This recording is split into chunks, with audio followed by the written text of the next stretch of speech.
Don't be so hard on yourself. Those tears are for someone else. I hear your voice on the phone. I hear you feel so alone, my baby.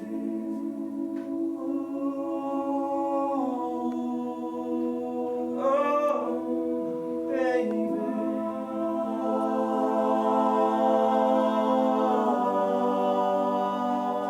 Please, my baby.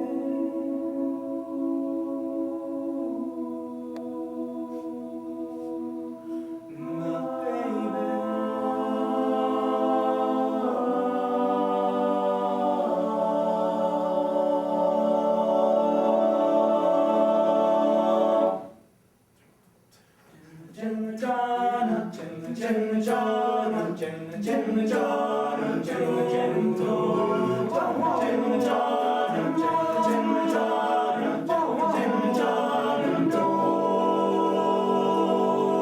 When we were young,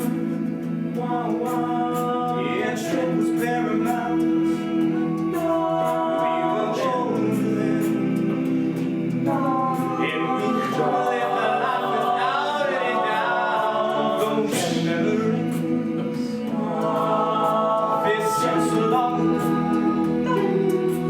What's become? When you don't feel like me, I want you to know. Don't cry. Don't cry. Don't cry.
Don't cry tonight.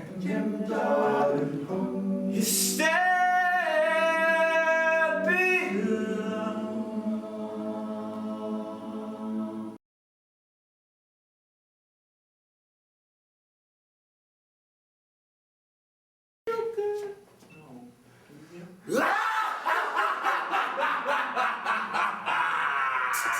feel good.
Okay, everybody, this is the one you've been waiting for.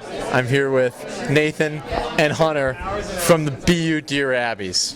And guys, we just got done taping them upstairs, and yeah, it's pretty cool. You're going to have to watch the video cast to see that. But for those of you who don't know, the Dear Abbeys won the ICCAs a couple years ago in 2005. And Nathan, what is it like to be in a group like the Dear Abbeys? I mean, do you guys just get like mad fan mail from 13-year-old Japanese schoolgirls? I mean, I can't even imagine the rock star lifestyle of an Abbey.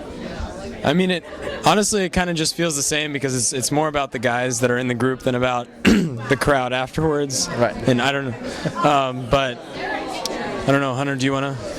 I mean, it's just, you go out there, you know, you see people that like to hear you sing, and you like to sing too, and that just kind of adds the dynamic of it on stage and stuff. And I mean, it doesn't work. Acapella doesn't work if you don't have guys that want to sing together, or people that want to see you. So that's, you know, that's. Now, you guys are one of the, well, at least as far as I'm concerned, one of the top tier groups in the country. And I always ask the groups that are really at the high end of the spectrum, what do you focus on in rehearsals more than anything else to really get your sound where you want it? I mean, is it dynamics? Is it timing? I think we like to focus on feeling the song and like where it's coming from, so that we project the right emotion, and not just volume and not just intensity, but like what fits the song. Mm-hmm. And so I mean, a song like Mona Lisa's and Mad Hatters, we really need to feel what the soloist is singing about and back him up, as opposed to trying to solo ourselves. Yeah, and I think one thing that helps us do that is sometimes we go through the words of the song, just read them without singing them. Yeah. So we feel what the song's about, and I think that helps, you know, that emotion come out the way we want it to come out. Well, you know, it's funny you say that because, as I mentioned, we just got done taping the Dear Abbeys upstairs, and one of the things that struck me about Don't Cry, which is one of the tracks we recorded, was not just the power of the solo, but how well performed it was. I mean, it was as if he was on a stage, and you don't see that all the time from college a cappella groups. A lot of times I see soloists go up and kind of mail in a solo like they're at a karaoke night, right. and really it seems like you guys have kind of coached that to where you're treating these guys like actors, the soloists, and they're performing a role. So that definitely comes through. Now, musically, I always like to say, you know, when we look at a campus like BU, you guys have a lot of groups. I always feel like the groups that kind of, you know, are at the higher end of the spectrum as far as musical density kind of get there because they wind up with the best basses, because basses are always such a hot commodity. When you get, and Hunter's a great bass. He's also a pretty good vocal percussionist. But how does the auditioning scene work here at BU? I'm always interested in this with schools where there's a lot of groups. How does that work if I'm a BU student and I want to be in an a cappella group? Well, there are plenty of advertisements all over the place in the beginning months of the school year, and most groups fill a different niche, and so we're the only all-male group, and that kind of helps us pull in the men that are looking for that perform that way in high school, and there's signs everywhere. Yeah. Do you guys do it all on one day, all the groups? Every group has to announce their new members on the same day, just so we don't have any confusion. Okay. We usually do 2 days of preliminary auditions and then callbacks about a week later. And do you ask the people who are auditioning, are you auditioning for any other groups? Yeah, It depends. We try to. I mean, some guys we do, some guys we don't. Especially, I mean, the people we want to know, like, you know, are you thinking about other groups? Because if they are and they really want to go with another group, then we want to make sure that when we're picking people, that we pick somebody that really wants to be with us too, because obviously it makes for, you know, a better thing when they can come in and really feel like they're part of the group without having to be like, hey, come on, dude, like, you gotta get with it. To sell them on the exactly. group. We don't like I'm in an NBA game, like, wow, you only had the 3-pointer going. We don't want any regrets once they join the group. Yeah, absolutely. And you were telling me upstairs about some of the new guys you have this year and how good you feel about them. Ryan Machine and I were certainly impressed with what you guys did upstairs and certainly on stage tonight.